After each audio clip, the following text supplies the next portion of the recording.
Sexual reproduction के हवाले से ओविपेरिटी तक डिस्कस किया था।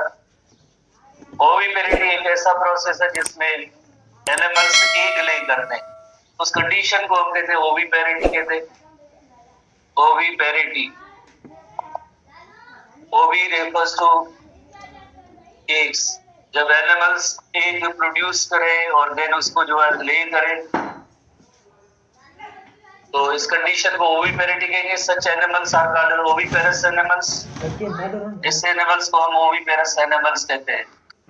ओविपेरस एनिमल्स के एग्स जो आइदर जो है फर्टिलाइज्ड एग जो वो ले करते हैं या अनफर्टिलाइज्ड भी हो सकते हैं। कैसे? जिस तरह से फ्रॉग्स जो है वाटर के अंदर जैसे एग जो शेड करते हैं उस वक्त वो अनफर्टिलाइज्ड होते हैं। हेन अगर एग ले करती है तो फर्टिलाइज्ड एग होता है। तो दोनों कंडीशंस हो सकती है कि जो ओविपेरिटी के हवाले से जो एग्स होते हैं either they may be fertilised, already fertilised or lay करने के बाद उनकी फर्टिलाइजेशन हो सकती है, नंबर 1। इसी तरह से जो जैसे खासतौर पर अनफर्टिलाइज्ड एग जो फ्रॉग्स के होते हैं उनके अंदर आपको पता है कि कोई शेल नहीं होता, अंदर कोई शेल नहीं होता है। एक जिलेटिनियस मास और जिलेटिनियस लेयर होता है, उसके अंदर एग्स जो कवर्ड होते हैं।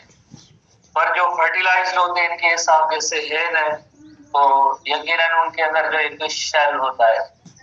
और ये जो अनफर्टिलाइज्ड एग या फ्रॉग की बात की तो इनका जो नंबर या होता है लार्ज नंबर में एग सेल ऐसे प्रोड्यूस होते हैं, बिकॉज इनके अंदर जो चांसेस ऑफ फर्टिलाइजेशन थोड़ी कम होती है।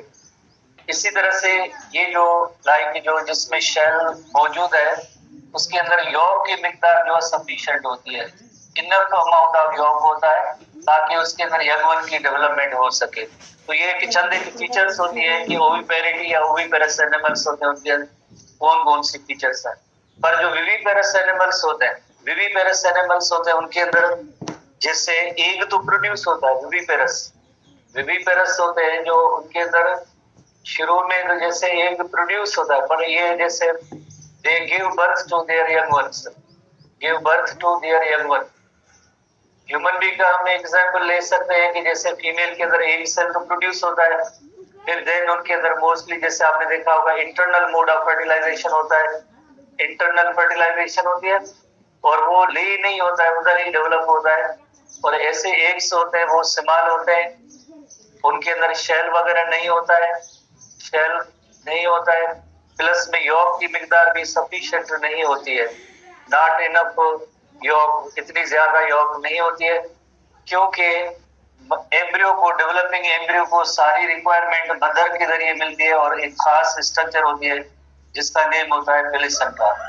उस खास स्ट्रक्चर का नेम होता है प्लेसेंटा होता है। तो विविपेरस एनिमल्स होते हैं उनकी अलग फीचर्स होती हैं और ओविपेरस एनिमल्स होते हैं उनके सर्टेन अलग अलग फीचर्स होते हैं। इसी भी बुक के अंदर ये सारी पॉइंट्स भी जो इनको 1 बाय 1 डिस्कस भी किया गया है, तो आप थोड़ा सा इनको एक अलग डिफरेंशिएट पैटर्न में जरा देखेंगे इनको, आप उसको जो गेन करेंगे पॉइंट्स को, लाइक ओविपेरस एग्स होते हैं उनकी क्या फीचर्स होती है और विविपेरस होते हैं। हालांकि शुरू में उनके हम एक तो यकीनन प्रोड्यूस होगा, पर आफ्टर जो लाइक जैसे रिलीज होने के बाद उनकी फर्टिलाइजेशन होती है, फर्टिलाइजेशन के बाद डेवलपमेंट कंप्लीट जो है वहीं पे होती है। तो चंद एक डिस्टिंग्विशिंग पॉइंट्स है उनके जरिए आप देख सकते हैं। कल हमने यही सेम टॉपिक पढ़ा था कि egg laying animals are called as oviparous animal, और ओविपेरस एनिमल्स में ये होता है कि आइदर जिस तरह से ऑलरेडी फर्टिलाइज्ड होते हैं, जैसे हेन का हमने एग्जांपल लिया ऑलरेडी फर्टिलाइज्ड, या आफ्टर दे आर लेड। तो जैसे कौन से जैसे फ्रॉग के एग्स होते हैं जो शेड करते हैं वाटर के अंदर, उसके बाद ही जो उनकी फर्टिलाइजेशन होती है, दोनों कंडीशन। उसके बाद जैसे फ्रॉग के एग्स के हवाले से आपको पता है कि उनकी जो तादाद है बहुत ज्यादा होती है, पर जो टेरेस्ट्रियल जैसे बर्ड का हम एग्जांपल लेते हैं उनके अंदर जो शेल होता है परमिएबल टू गैसेस होता है।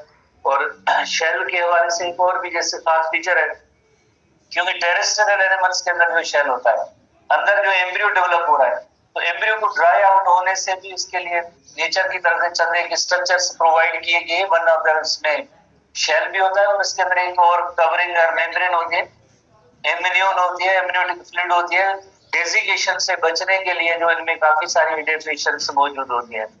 नेचर की तरफ से उनको शेल भी प्रोवाइड किया गया है, प्लस में एक कवरिंग का मेम्ब्रेन भी होती है जिसका नेम एमनियोन होता है, और एमनियोटिक फ्लूइड आगे हम और टॉपिक है उनमें वहीं पे डिस्कस करेंगे।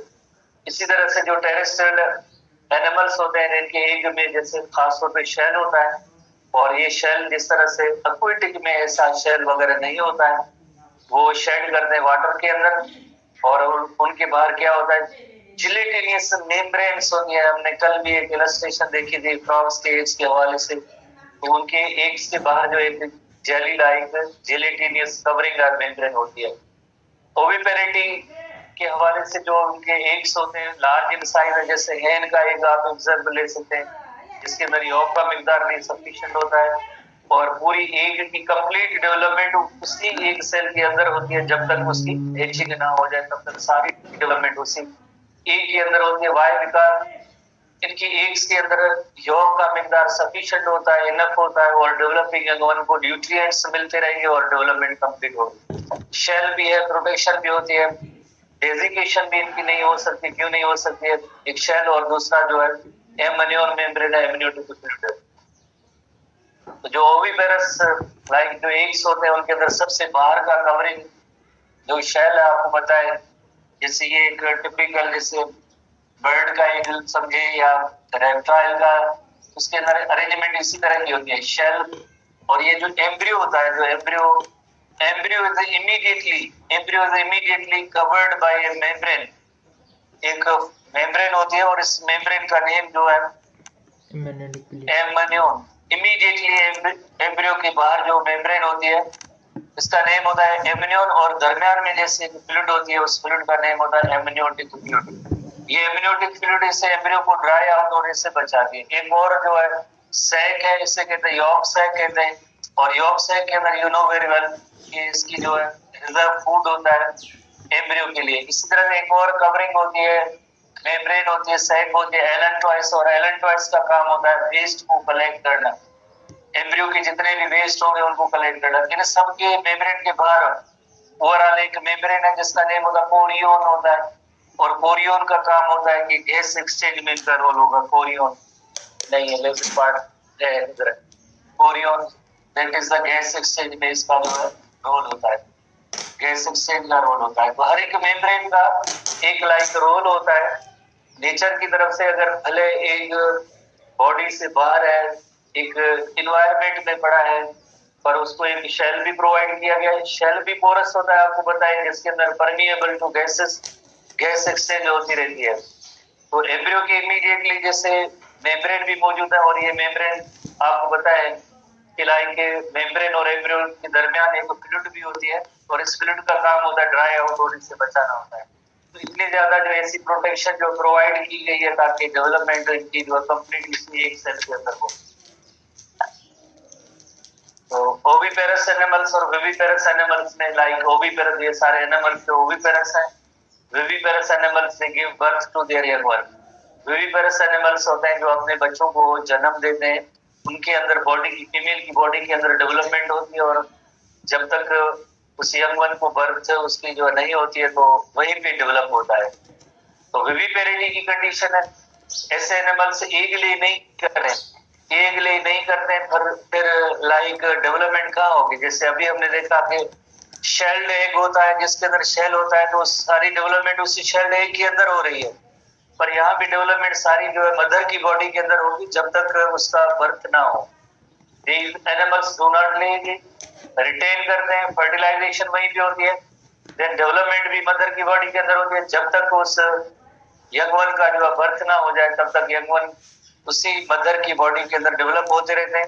तो ऐसे एनिमल्स को हम कहते हैं viviparous animals. Such animals are called viviparous animals. ऐसे एनिमल्स को हम कहेंगे विविपेरस एनिमल्स। तो viviparous animals including human being भी जैसे विविपेरस एनिमल है, मैमल्स भी विविपेरस एनिमल्स है, और उनके अंदर जो यंग वन जो डेवलप होता है जिसे एम्ब्रियो कहते हैं, उसको फूड की सप्लाई या एम्ब्रियो की वेस्ट होते हैं। जैसे हमने पढ़ा था कि शेल के हवाले से उसके अंदर जो एक एलेंट्रॉइड्स मौजूद है, वेस्ट कलेक्ट करती है।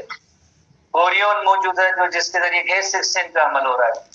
इसी तरह से योग से क्या फूड मिल रहा है, पर अब ये सारी चीजें थ्रू मदर्स बॉडी होती है, मदर के जरिए होती है। मदर और एम्ब्रियो के दरमियान एक स्ट्रक्चर डेवलप होती है, उसका नेम होता है प्लेसेंटा।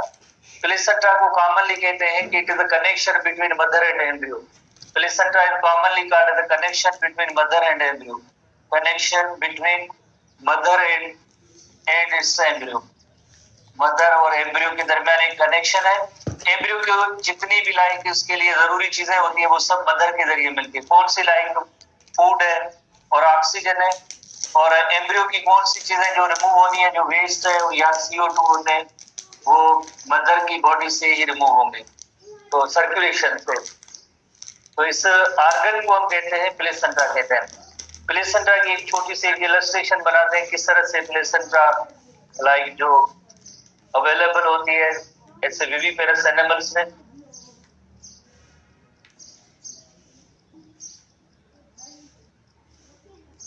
तो प्लेसेंटा एक किस्म का आर्गन होता है। प्लेसेंटा फर्स्ट ईयर की बुक एसटीपी में आप देखेंगे आर्गन लिखा हुआ है। मदर की बॉडी यूटेरस जो है उसके अंदर जो है, जो प्रेग्नेंट वुमेन होती है उसके यूटेरस के अंदर जो है प्लेसेंटा बनती है। प्रेग्नेंट जो वुमेन होती है उसी के अंदर जो है एक आर्गन बनता है जिसका नाम होता है प्लेसेंटा, उसी का नेम होता है प्लेसेंटा। प्लेसेंटा जो कनेक्शन है किसके दरमियान, mother and it's embryo. Mother और एम्ब्रियो के दरमियान जो है कनेक्शन है। जो वेरी वेल कि एम्ब्रियो जो है इस प्लेसेंटा के साथ अटैच होता है, एक कॉर्ड लाइक स्ट्रक्चर होती है जिसे कहेंगे umbilical cord. Umbilical cord, umbilical cord, cord की मीनिंग होती है डोरी, थ्रेड, रोप। अम्बिलिकल कॉर्ड और प्लेसेंटा, अम्बिलिकल कॉर्ड, प्लेसेंटा और ये एम्ब्रियो। तो एम्ब्रियो को जिस तरह से आपको पता है फूड एंड ऑक्सीजन, मदर की तरफ से फूड एंड ऑक्सीजन, और इसी तरह से एम्ब्रियो की जो CO2 और वेस्ट, CO2 और वेस्ट एम्ब्रियो के सबसे पहले इस लाइक प्लेसेंटा के अंदर एंटर होंगे। प्लेसेंटा के अंदर दो किस्म के टिश्यूज होते हैं, एक होते हैं एम्ब्रियोनिक टिश्यूज होते हैं और दूसरे होते हैं मेटरनल टिश्यूज होते हैं। दूसरे टिश्यूज जो होंगे उन्हें हम कहेंगे मेटरनल टिश्यूज। उसके बाद जो है इन टिश्यूज के आगे जिस तरह से यू नो वेरी वेल कि मदर की सर्कुलेशन होती है, ये मेटरनल सर्कुलेशन है। Maternal refers to mothers, maternal से ब्लड वेसल्स है, सर्कुलेशन है। तो एम्ब्रियो के साथ कभी भी जिस तरह से डायरेक्ट मदर की ब्लड वेसल कनेक्ट नहीं होती है कि जैसे मदर की ब्लड वेसल से या सर्कुलेशन आ रही है और डायरेक्टली एम्ब्रियो को फूड एंड ऑक्सीजन मिल रहा है, या एम्ब्रियो से जितनी भी वेस्ट है वो डायरेक्टली जैसे मदर की सर्कुलेशन है। पहले मदर लाइक उसमें जैसे प्लेसेंटा, एम्ब्रियो से कोई भी चीज जैसे रिमूव होनी है तो पहले प्लेसेंटा में जाएगी, प्लेसेंटा के बाद देन जो है प्लेसेंटा के बाद मदर से सर्कुलेशन जाएगी, प्लेसेंटा के बाद देन मदर सर्कुलेशन। मदर की बॉडी से कोई भी चीज जैसे पहले बॉडी के अंदर जैसे एम्ब्रियो की तरफ आनी है तो पहले प्लेसेंटा और देन जो है एम्ब्रियो की तरफ आएगी। तो इस तरह से हम कहते हैं कि एम्ब्रियो और मदर के दरमियान, एम्ब्रियो और मदर के दरमियान जो कनेक्शन है इस आर्गन का नेम होता है प्लेसेंटा होता है। ये ऐसे आर्गन जो सिर्फ प्रेग्नेंट वुमेन होती है उसी के अंदर जो बनते हैं, पर जैसे डिलीवरी ऑफ द बेबी होती है तो इस तरह से ये सारे जो स्ट्रक्चर्स जो डेवलप हुए जैसे अम्बिलिकल कॉर्ड है या जिस तरह से प्लेसेंटा है वो सब रिमूव हो जाते हैं। नेक्स्ट जब प्रेगनेंसी होगी तो अगेन जो है ऐसी प्लेसेंटा डेवलप होती है। तो placenta is the connection between mother and it's embryo. वापस आते हैं विविपेरस एनिमल्स के हवाले से। अगेन ये सेम इलस्ट्रेशन है प्लेसेंटा के हवाले से है, जैसे फीटस एंड एम्ब्रियो। फीटस से जो है मदर की तरफ, फीटस से मदर की तरफ कार्बन डाइऑक्साइड या हार्मोन वेस्ट वगैरह जितने भी होंगे मदर की तरफ जाएंगे, और मदर से फीटस में जैसे न्यूट्रिएंट्स, ऑक्सीजन, एंटीबॉडीज वगैरह सो इस तरह से पास होता रहता है। एक आरजे जैसे स्ट्रक्चर बनती है, यूटेरस की वाल के अंदर स्ट्रक्चर बनती है और इस स्ट्रक्चर का नेम होता है प्लेसेंटा। प्लेसेंटा एक आरजी टेम्पररी यूटेरस की वाल के अंदर ही जैसे प्रोड्यूस होती है, इस स्ट्रक्चर का नेम होता है प्लेसेंटा होता है। देन ये अम्बिलिकल कार्ड होती है और अम्बिलिकल कार्ड और एम्ब्रियो के साथ जैसे उसकी अटैचमेंट होती है। तो प्लेसेंटा एक ऐसा ऑर्गन है जो connection between mother and it's embryo होता है। इसके बाद जैसे नेक्स्ट हम आते हैं कि लाइक प्लेसेंटा की डेफिनेशन है connection which helps in exchange of material between the embryo and its mother। तो आपने देखा कि एम्ब्रियो और मदर के दरमियान mother nutrient and oxygen, embryo के वेस्ट एंड CO2 वो प्लेसेंटा के जरिए जिस तरह से एक्सचेंज होता है। विविपेरस एनिमल्स में less number of eggs produce होते हैं, जैसे हमने नोट किया था।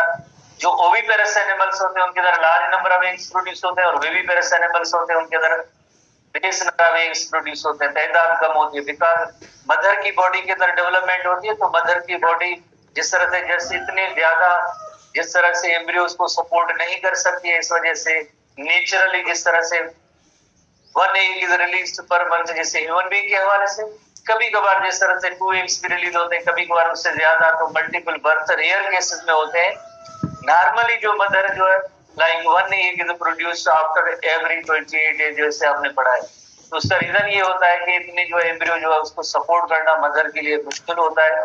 बट रेयर केसेस में कभी कभार इससे एक्सेप्शन होती है, वरना otherwise 1 egg is produced after every 28 days। Human के अंदर जैसे आपको पता है शेल भी नहीं है। बाकी हमने जैसे ओविपेरस एनिमल्स में चने के एनिमल में देखा था शेल भी था। शेल किस मकसद के लिए होता है? प्रोटेक्शन को एम्ब्रियो के लिए होता है। पर अब एम्ब्रियो को कौन प्रोटेक्ट कर रहा है? ऐसे विविपेरस एनिमल्स में इनकी मदर के अंदर ये प्रोटेक्शन रहे। As a developing embryo in a viviparous animal is taken care by its mother with the help of placenta, their eggs need little yolk and very small। तो compare हमने किया था कि जो ओविपेरस एनिमल्स होते हैं उनके अंदर यौक का मिकदार ज्यादा है, इसलिए यौक का मिकदार कम होता है। ओविपेरस एनिमल्स में जो है एक की साइज भी जैसे बड़ी थी और इसमें जो साइज भी वेरी स्मॉल होती है, क्योंकि वो सब चीजें मदर की बॉडी के अंदर डेवलप हो रही है। मदर उसको हर चीज की जो रिक्वायरमेंट होती है उसकी जो है फुलफिल करती है, इस वजह से यौक का मिकदार भी कम होता है, तो साइज भी जिस तरह से कम होती है। तो इस तरह से चंद एक पॉइंट्स हैं ओविपेरस और विविपेरस एनिमल्स के हवाले से। अब जिस तरह से हम नेक्स्ट स्टडी में आते हैं जो रिप्रोडक्टिव सिस्टम है ह्यूमन बीइंग के हवाले से, उनको डिस्कस करते हैं। पहले जिस तरह से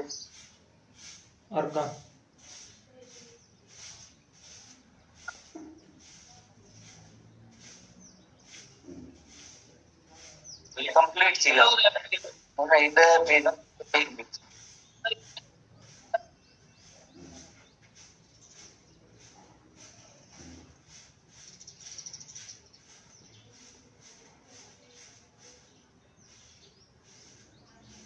डिलीट करो, delete. Save challenge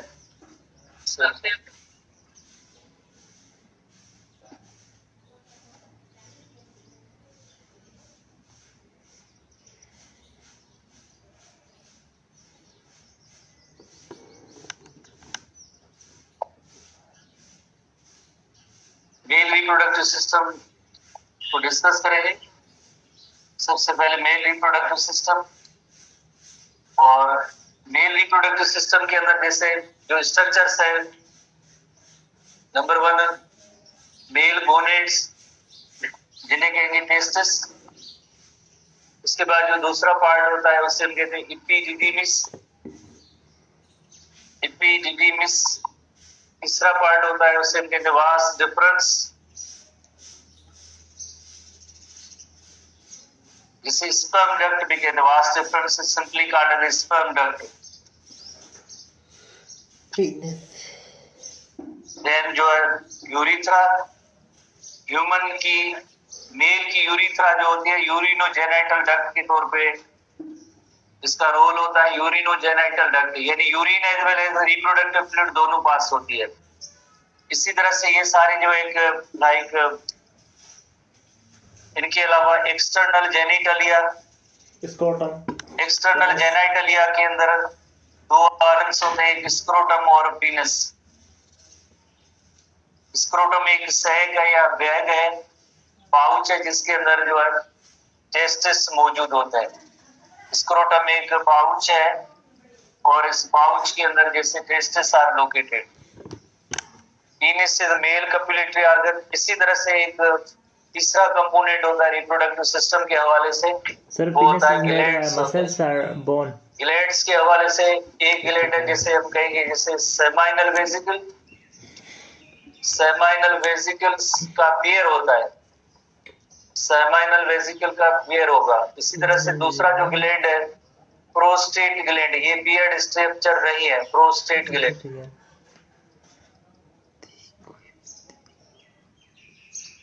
prostate gland, prostate gland urethra की आइदर साइड पे होती है बट पेयर्ड नहीं है। उस तरह से तीसरा और आखिरी ग्लैंड है bulbo urethral gland, bulbo urethral gland जिसे काउपर्स ग्लैंड भी कहते हैं। बल्बो यूरिथ्रल ग्लैंड ये जिसे काउपर्स ग्लैंड भी कहते हैं, पर्सन का नेम काउपर्स ग्लैंड। और ये बियर्ड स्ट्रक्चर है, इसका जो एक तो पेयर होता है। तो इस तरह से 3 सेट्स होते हैं ग्लैंड के, एक्सटर्नल जेनिटलिया और एक स्ट्रक्चर से सबसे पहले जैसे मेल गोनिडा टेस्टिस जिनका काम होता है स्पर्म की प्रोडक्शन, जैसे हमने स्पर्मेटोजेनेसिस में पढ़ा था। इसी तरह से जो लाइक ईपीडीडी में से इक्वाइड स्ट्रक्चर होती है, 6 मीटर लॉन्ग इक्वाइड स्ट्रक्चर होती है। वास डिफरेंस से हम स्पर्म डक्ट कहते हैं। यूरिथ्रा जो मेल के अंदर होती है लाइक उसमें urino as well as genital duct के तौर पे, urino refers to urine, genital refers to reproductive discharge या फ्लूइड, दोनों जो है ये पास होती है इस कॉमन यूरिथ्रा के अंदर। जैसे हमने चैप्टर 1 जो है अभी इंटर क्लास में आपने रिसेंटली जो पढ़ा होगा उसके अंदर आपको पता है कि यूरिथ्रा जिसके अंदर यूरिन जैसे फाइनली जो है पास होता है, यूरिनेशन फर्दर अमल होता है।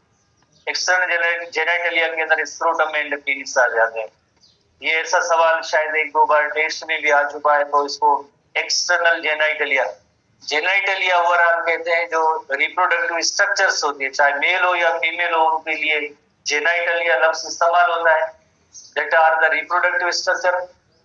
अगर एक्सटर्नली जैसे बॉडी से एक्सटर्नली जो नजर आ रहे हैं या प्रेजेंट होते हैं तो हम उसे कहते हैं एक्सटर्नल जेनिटलिया। तो इन्हें हम कहेंगे स्क्रोटम और पेनिस। सबसे पहले हम आते हैं लाइक टेस्टिस सेक्शन पे आते हैं। टेस्टिस शुरू में जैसे एक साइड का जो टेस्टिस यहाँ पे बनाते हैं थोड़ी सी ओवल स्ट्रक्चर होती है, और शुरू में जब मेल बेबी की डेवलपमेंट होती है तो ये टेस्टिस जो है एब्डोमिनल कैविटी के अंदर होते हैं।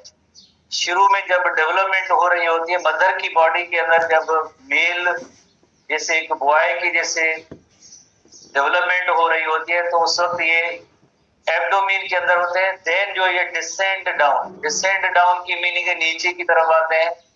थाइस के दरमियान जैसे एक सैक या बैग होती है जिसका नेम होता है स्क्रोटम, उसके अंदर आके मौजूद होते हैं। उसका रीजन ये होता है टेस्टिस को जो अदर बॉडी है उसका टेम्परेचर उससे जरा कूलर यानी लो टेम्परेचर पे जो एक एनवायरनमेंट चाहिए ताकि उसमें टेस्टिस जो है डेवलप हो सके। इस तरह से जो है एब्डोमिनल कैविटी से ये डिसेंड होते हैं या नीचे की तरफ आते हैं।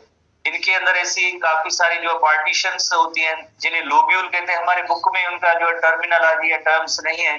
हर एक लोब्यूल के अंदर जो है हर एक लोब्यूल के अंदर लाइक सेमिनिफेरस ट्यूब्यूल्स होते हैं, एक हाईली कॉइल्ड स्ट्रक्चर होती है। ऐसे लोब्यूल तकरीबन 250 से 300 के करीब ऐसे लोब्यूल्स होते हैं जिनके अंदर ऐसी कॉइल्ड स्ट्रक्चर्स होती है जिन्हें कहते हैं सेमिनिफेरस ट्यूब्यूल्स। यही सेमिनिफेरस ट्यूब्यूल्स और ट्यूब्स जो होते हैं वही जो है उनके अंदर जो मियोसिस का अमल होता है, और मियोसिस के प्रोसेस के जरिए जो है यकीनन जैसे मेल गैमीट और स्पर्म्स प्रोड्यूस होते हैं। तो ये ऐसे जो है कॉइल्ड स्ट्रक्चर मौजूद होती है, कॉइल्ड स्ट्रक्चर जिन्हें कहते हैं सेमिनिफेरस ट्यूब्यूल। जो पार्टीशन होती है उसे हम कहते हैं सेप्टा कहते हैं। और एक जैसे कहेंगे ये लोब्यूल है, ये भी लोब्यूल है। एक टेस्टिस के अंदर इस तरह से 250-300 या उससे ज्यादा कभी कभार जैसे लोब्यूल होते हैं। हर एक लोब्यूल के अंदर 3-4 जो है इस तरह से सेमिनिफेरस ट्यूब्यूल होते हैं। तो हम जस्ट एसटीपी के हवाले से देखेंगे कि ये सेमिनिफेरस ट्यूब्यूल है। सेमिनिफेरस ट्यूब्यूल, ट्यूब का छोटा फॉर्म ट्यूब्यूल। इन्हीं सेमिनिफेरस ट्यूब्यूल के अंदर जैसे मियोसिस का अमल होगा और मियोसिस के प्रोसेस के जरिए स्पर्म फॉर्मेशन का अमल होगा। स्पर्म फॉर्मेशन का जो अमल होगा इन्हीं सेमिनिफेरस ट्यूब्यूल्स के अंदर होता है। स्पर्म फॉर्मेशन का, स्पर्म प्रोडक्शन का जो अमल सेमिनिफेरस ट्यूब्यूल के जरिए होगा। सेमिनिफेरस ट्यूब्यूल के बाद टेस्टिस के साथ एक हाईली कॉइल्ड जो ट्यूब होता है 6 मीटर लॉन्ग, 6 मीटर लॉन्ग जो एक कॉइल्ड ट्यूब होता है, कन्वोल्यूटेड और कॉइल्ड ट्यूब होता है। 6 मीटर लॉन्ग एक ट्यूब होता है जिसे कहते हैं इपिडिडिमिस, इपिडिडिमिस 6 मीटर लॉन्ग कन्वोल्यूटेड ट्यूब जो होता है, कॉइल्ड ट्यूब होता है, उसे हम इपिडिडिमिस कहते हैं। इसके अंदर स्पर्म्स की जो है मैच्योरेशन होती है, स्पर्म्स मोटाइल बनते हैं। मोटाइल की मीनिंग होती है शुरू में जब स्पर्म बनते हैं, आपको पता है उसके अंदर टेल नहीं होता है, बाद में जो स्पर्म का जो टेल का जो बनने का अमल होता है, इस इपिडिडिमिस में आर्द्री तौर पे स्पर्म्स स्टोर होते हैं। फिर स्पर्म्स के अंदर जैसे इपिडिडिमिस के अंदर जो है लाइक स्पर्म का जो टेल बनता है, टेल बनेगा तो इसमें जो मोटिलिटी की सलाहियत होगी, तो हम उसे कहेंगे कि स्पर्म्स जो है वो मैच्योर हो चुके हैं। मैच्योर होगी तो देन उसके बाद जैसे फीमेल रिप्रोडक्टिव ट्रैक्ट के अंदर जब स्पर्म आएंगे तो उसके बाद उनको मूव करना होता है टुवर्ड्स ओविडक्ट। तो उस वक्त जो है स्पर्म्स का टेल होना जरूरी है। अगर टेल नहीं होगा तो ओविडक्ट तक स्पर्म नहीं पहुंच पाएंगे, और ऐसे पर्सन के अंदर देन हम कहते हैं कि लाइक फर्टिलाइजेशन की एबिलिटी नहीं होती है। तो टेल नेचुरली इस वजह से होते हैं ताकि ये इनमें मूवमेंट हो, स्विम कर सके। इस वजह से प्रीवियस क्लासेस के अंदर हमने पढ़ा था कि जो स्पर्म होता है उनमें जैसे एक हेड पोर्शन होता है, जस्ट उसके अंदर न्यूक्लियस है, मिडिल पोर्शन होता है उसके अंदर जस्ट कॉइल्ड माइटोकॉन्ड्रिया, और तीसरा पोर्शन होता है टेल होता है, और टेल के जरिए जिस तरह से मोटिलिटी होती है तो टेल बनने का अमल जो है इसी इपिडिडिमिस के अंदर होगा। इपिडिडिमिस के बाद एक ट्यूब और डक्ट जो है बनता है यहाँ से, उस डक्ट या ट्यूब का नेम है vas deferens, commonly called sperm duct. जो अब ये डक्ट है जो लाइक एब्डोमिनल कैविटी के अंदर इंटर होता है, ये भी जिस तरह से बाकी दो स्ट्रक्चर जैसे टेस्टिस है या सिमिलीपियस ट्यूब्यूल उसके अंदर पड़े, या एपिडिडिमिस है ये लाइक बॉडी के एक्सटर्नल पार्ट जैसे थाइस के दरमियान जो टेस्टिस है उसी के अंदर है। पर ये जो स्पर्म डक्ट या वास डिफरेंस होता है ये अब एब्डोमिनल कैविटी के अंदर इंटर होगा। Vas deferens commonly called duct, लफ्ज से जाहिर है कि स्पर्म को जैसे फर्दर जो ट्रांसपोर्ट करेगा, किधर ट्रांसपोर्ट करेगा, ये स्पर्म डक्ट हर साइड पे एक ऐसा स्पर्म डक्ट आएगा। किस हर साइड का मतलब एक राइट साइड और एक जैसे लेफ्ट साइड, राइट साइड और लेफ्ट साइड से भी ऐसा एक स्पर्म डक्ट होगा, राइट साइड पे भी एक स्पर्म डक्ट होगा, as well as left side पे भी एक स्पर्म डक्ट होगा। जैसे ये टेस्टिस के साथ जैसे कॉइल ट्यूब होगा, इपिडिडिमिस कहेंगे, और इपिडिडिमिस में देन जो है यहाँ से भी जैसे एक कॉइल्ड ट्यूब निकलेगा, और इस कॉइल्ड ट्यूब का नेम होता है जैसे हम कहेंगे वास डिफरेंस। तो एक राइट साइड का भी जैसे वास डिफरेंस होगा, एक लेफ्ट साइड का भी वास डिफरेंस होगा। अब वास डिफरेंस यकीनन यूरिनोजेनिटल सिस्टम जैसे अभी हमने थोड़ी देर पहले नोट किया था, तो ब्लैडर, यूरिनरी ब्लैडर और यूरिटर, ये जो सेक्शन है ये यूरिटर से फोल्ड होके कॉइल होके, और देन दोनों साइड्स के जो लाइक ये जो वास डिफरेंस है, दोनों साइड के वास डिफरेंस एक कॉमन ट्यूब बनाते हैं, और इस कॉमन ट्यूब का नेम होता है, कॉमन ट्यूब का नेम आगे होगा यूरिथ्रा। कॉमन ट्यूब का नेम होगा यूरिथ्रा, और इस यूरिथ्रा के अंदर जैसे urine as well as male reproductive fluid, urinogenital duct है, यूरिनोजेनिटल डक्ट है, मेल की यूरिथ्रा यूरिनोजेनिटल डक्ट है जिसमें यूरिन भी पास होगा, as well genital refers to male reproductive fluid or similar, दोनों पास होंगे but not at same time, not at same time. Stage का जैसे टाइम जो अलग होगा, पर इसके अंदर दोनों किस्म की जो फ्लूइड पास होती है, इस वजह से हम इसे कहते हैं यूरिनोजेनिटल डक्ट कहेंगे। This duct is called urinogenital duct. इसी तरह से इनके अंदर जैसे एक सिस्टम ऑफ ग्लैंड्स भी है, जैसे एक ग्लैंड होता है उसका नेम होता है सेमाइनल वेसिकल, ये ग्लैंड है इसका नेम है seminal vesicle. Seminal vesicle paired structure है, एक राइट साइड पे होगी एक लेफ्ट साइड पे भी होगी, सेमाइनल वेसिकल।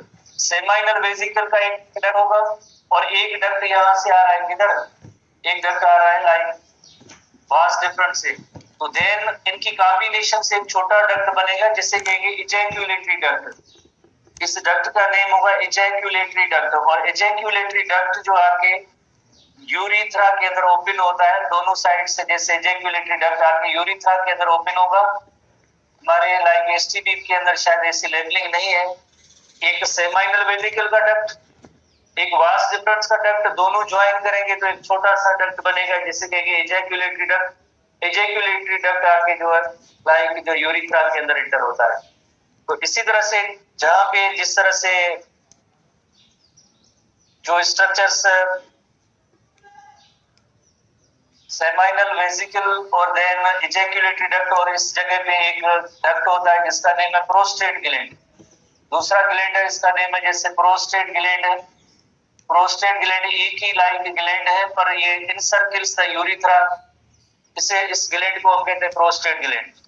प्रोस्टेट ग्लैंड के बाद देन एक छोटा सा एक स्ट्रक्चर लाइक छोटी सी स्ट्रक्चर है प्रोस्टेट ग्लैंड के नीचे आइदर साइड पे होती है। आइदर साइड पे होती है, इसका नेम होता है bulbo urethral gland. Bulbo urethral gland जिससे काउपर्स ग्लैंड कहते हैं, बल्बो यूरिथ्रल ग्लैंड और काउपर्स ग्लैंड कहते हैं। और ये काउपर्स ग्लैंड जो इसकी जो ओरिजिन जो होती है कहते हैं लाइक बुक में हमारे यहाँ इस तरह से नहीं है। देन जो है पीनिस की स्ट्रक्चर होती है और जिसे कहते हैं मेल रिप्रोडक्टिव लाइक कहते हैं, उससे कहते हैं मेल कप्युलेटरी ऑर्गन कहते हैं, that is called the penis. Penis is the copulatory organ और उसके अंदर जो यूरिथ्रा होती है तकरीबन टिप ऑफ द पीनिस उस तक जो है लाइक यूरिथ्रा रन करती है। और इस तरह से जो है मेल रिप्रोडक्टिव सिस्टम जो होता है ह्यूमन का, इसके अंदर ये स्ट्रक्चर्स है। Seminiferous tubules, then epididymis, vas deferens. HTB में हमारे यहाँ जस्ट ओनली ये है कि लाइक यूरिथ्रा के अंदर जिस तरह से दोनों जिस तरह से साइड से जो वास डिफरेंस आ रही है ज्वाइन होगी, कॉमन यूरिथ्रा बनाती है जिसे हम कहते हैं यूरिनोजेनिटल डक्ट कहते हैं। यूरिनोजेनिटल डक्ट कहते हैं, जेनिटल डक्ट यूरिथ्रा। इसी तरह से सेमाइनल वेसिकल है, उनकी सीक्रेशन एक डक्ट के जरिए प्लस वास डिफरेंस दोनों जब ज्वाइन करेंगे तो एक एजैक्युलेटरी डक्ट होता है। एजैक्युलेटरी डक्ट आके जो है लाइक यूरिथ्रा के अंदर इंटर, जहाँ पे यूरिथ्रा के अंदर जहाँ पे एजैक्युलेटरी डक्ट इंटर होते हैं उसी पोजीशन पे प्रोस्टेट ग्लैंड होता है। प्रोस्टेट ग्लैंड के नीचे जो है बल्बो यूरिथ्रल ग्लैंड और काउपर्स ग्लैंड होते हैं। और सिमिलरली एक और जैसे चीज कि लाइक ये दोनों testis they are present in a sac pouch that is called scrotum. इसे हम कहते हैं स्क्रोटम। स्क्रोटम के अंदर जैसे दोनों जो है लाइक टेस्टिस प्रेजेंट होते हैं outside the abdominal cavity, eyes के दरमियान जिस तरह से टेस्टिस मौजूद होते हैं। कूलर बॉडी टेम्परेचर जो जितना भी होता है उससे जरा कम टेम्परेचर चाहिए, तो इसे हम कहते हैं कि मेल रिप्रोडक्टिव सिस्टम के कंपोनेंट्स हैं। एचटीबी की तरफ आते हैं।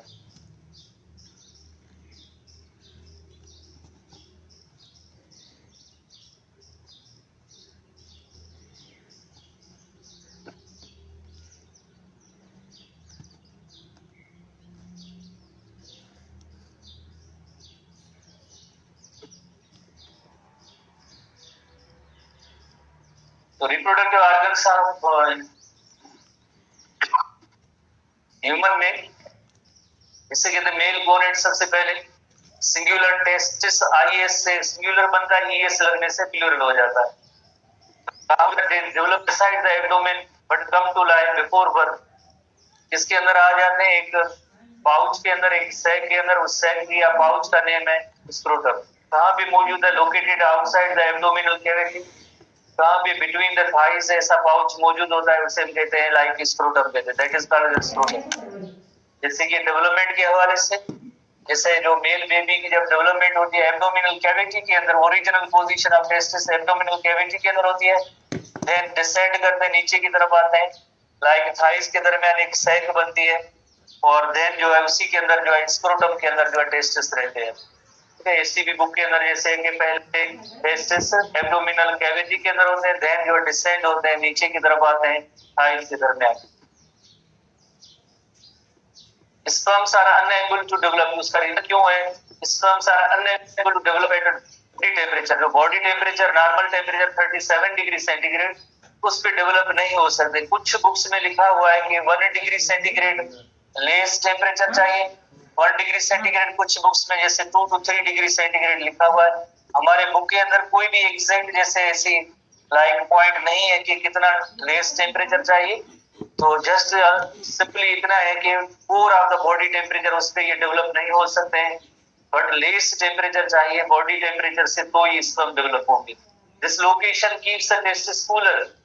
डिसलोकेशन कौन सी, जो स्क्रोटम के अंदर जो टेस्टिस पड़े हैं वही इसको कूलर बनाते हैं and provide optimum temperature for development. तो ऑप्टिमम टेम्परेचर उनका लेस होता है तो वो चाहिए तो डेवलपमेंट होगी, अदरवाइज नहीं होगी। इसी तरह से testis apart from sperm production क्या प्रोड्यूस करते हैं, टेस्टोस्टेरोन हार्मोन प्रोड्यूस करते हैं जो सेकेंडरी सेक्सुअल कैरेक्टरिस्टिक में इसका रोल होता है या इंपॉर्टेंट होता है। इसी तरह टेस्टिस के अंदर होता क्या है, टेस्टिस के जिस तरह से स्मॉल सॉलिड ओवल बॉडी में packed with highly convoluted tubule जिन्हें हम कहते हैं सेमिनिफरस ट्यूब्यूल कहते हैं, और इन ट्यूब्यूल्स के अंदर स्पर्म्स बनते हैं। जैसे ये सब जैसे लोब्यूल है, ये भी लोब्यूल है, ये लोब्यूल है, इस तरह से पार्टीशन है जिन्हें हम कहते हैं लोब्यूल कहते हैं। हर एक लोब्यूल के अंदर जो कॉइल्ड ट्यूब होता है जिसे सेमिनिफरस ट्यूब्यूल कहते हैं, और ये सेमिनिफरस ट्यूब्यूल के बाद एक हाईली कन्वोल्यूटेड स्ट्रक्चर है हर एक टेस्टिस के साथ अटैच होती है जिसे कहते हैं एपिडिडिमिस। एपिडिडिमिस में यहाँ भी स्पर्म थोड़ी देर के लिए रुकेंगे, आर्वी तौर पे स्टोर होंगे, टेल बनेगा, उसके बाद जैसे आगे फर्दर उनके अंदर वास डिफरेंस या स्पर्म डक्ट बनेगा और जाके यूरिथ्रा को ज्वाइन करता है, आगे यूरिथ्रा को ज्वाइन करता है। रिप्रोडक्शन एपिडिडिमिस नेक्स्ट जो कंपोनेंट है epididymis, the sperm just stored in एक 6 मीटर लॉन्ग जो थिन ट्यूब होता है उसका नेम होता है एपिडिडिमिस। और इसी एपिडिडिमिस में क्या होता है, complete development of the sperm होता है। इसका मतलब क्या है कि स्पर्म मोटाइल होते हैं। मोटाइल का मतलब ये है कि इसके अंदर जो है टेल आ जाता है, टेल आता है तो फिर जो है देन आगे जो यकीनन देन मूव करना होता है इनको, इस वजह से इनके अंदर टेल आता है। तो epididymis forms a coil compact mass which lie attached to each testis. हर टेस्टिस के साथ एपिडिडिमिस जो है हर टेस्टिस के साथ एपिडिडिमिस अटैच होता है, हर टेस्टिस के साथ। उसके बाद जैसे वास डिफरेंस है, vas deferens you know very well, जैसे आमतौर पे हम स्पर्म डक्ट भी कहते हैं। इसका काम यही होता है कि स्पर्म्स को एपिडिडिमिस से कलेक्ट करके किधर यूरिथ्रा की तरफ ले जाने वाला डक्ट होता है, तो हम उसे कहते हैं वास डिफरेंस। जस्ट एक ही जैसे काम है, जैसे एपिडिडिमिस में टेस्टिस को ट्रांसपोर्ट करना वहां से किधर यूरिथ्रा तक ले जाने का काम जो होता है वो होता है वास डिफरेंस का होता है। वास डिफरेंस के बाद जैसे अभी हमने एक एजैक्यूलेटरी डक्ट के हवाले से डिस्कस किया था, एजैक्यूलेटरी डक्ट, तो देखिए ये यूरिटर होता है, ये यूरिनरी ब्लैडर। तो ये वास डिफरेंस आ रहा है, एक साइड का वास डिफरेंस, एक साइड का वास डिफरेंस, ये दूसरे साइड का वास डिफरेंस आ रहा है। और साथ साथ में आप जैसे यहाँ पे नोट करेंगे कि लाइक एक ग्लैंड मौजूद है, इस ग्लैंड का नेम है सेमाइनल वेसिकल। राइट साइड पे सेमाइनल वेसिकल, लेफ्ट साइड पे सेमाइनल वेसिकल। तो सेमाइनल वेसिकल का एक डक्ट, सेमाइनल वेसिकल का डक्ट, ये सेमाइनल वेसिकल का डक्ट। और इसी तरह से ये स्पर्म जो आ रहे हैं लाइक वो वास डिफरेंस के जरिए आ रहे हैं, तो दोनों की कॉम्बिनेशन से ये छोटा सा डक्ट होगा, इसे हम कहेंगे एजैक्यूलेटरी डक्ट कहेंगे। दोनों की कॉम्बिनेशन से जो डक्ट होगा इसे हम कहेंगे एजैक्यूलेटरी डक्ट। एजैक्यूलेटरी डक्ट देन जो है यहाँ से जो स्पर्म और सेमाइनल वेसिकल की फ्लूइड होगी आके यूरिथ्रा के अंदर ओपन होगी। तो इसी पॉइंट पे सेमाइनल वेसिकल के नीचे एक सिंगल ग्लैंड जो मौजूद होता है, इसका नेम होता है लाइक प्रोस्टेट ग्लैंड होता है। प्रोस्टेट ग्लैंड के नीचे जो है दो डॉट की तरह छोटे ग्लैंड होते हैं, पी साइड, तो उन्हें हम कहते हैं लाइक बल्बो यूरिथ्रल ग्लैंड कहते हैं। तो इस तरह की ऑर्गेनाइजेशन होती है जिसके अंदर जैसे लाइक जो वास डिफरेंस आए और सेमाइनल वेसिकल का डक्ट दोनों ने ज्वाइन किया तो एक छोटा सा एजैक्यूलेटरी डक्ट बना, और एजैक्यूलेटरी डक्ट आके यूरिथ्रा को ज्वाइन करता है और urethra runs along the length of the penis up to the tip of the penis, जो मेल कपिलेटरी ऑर्गन है वहां तक जैसे रन करते हैं। एसटीडी के अंदर पॉइंट मौजूद है कि यूरिथ्रा इज द ट्यूब जो एक्चुअली जो यूरिनरी ब्लैडर से अराइव हुआ है और इसमें से यूरिन पास होता है, पर which comes from the bladder. Actually जो यूरिथ्रा जो ब्लैडर से ही आ रहा है, पर इसको ज्वाइन कौन करते हैं, लाइक ज्वाइन अभी आपने देखा कि वास डिफरेंस भी आके ज्वाइन करता है। तो वास डिफरेंस ज्वाइन करता है कहां तक, इसकी जो लेंथ होती है रनिंग थ्रू द पेनिस के थ्रू जो है रन कर रहा है, and opens at the tip of the penis जो एक मेल कपिलेटरी ऑर्गन है वहां तक जो है इसकी जो है लाइक जिस तरह से लेंथ होती है, और इसी के जरिए जैसे discharge of the reproductive fluid इसी आखिर में यूरिथ्रा के जरिए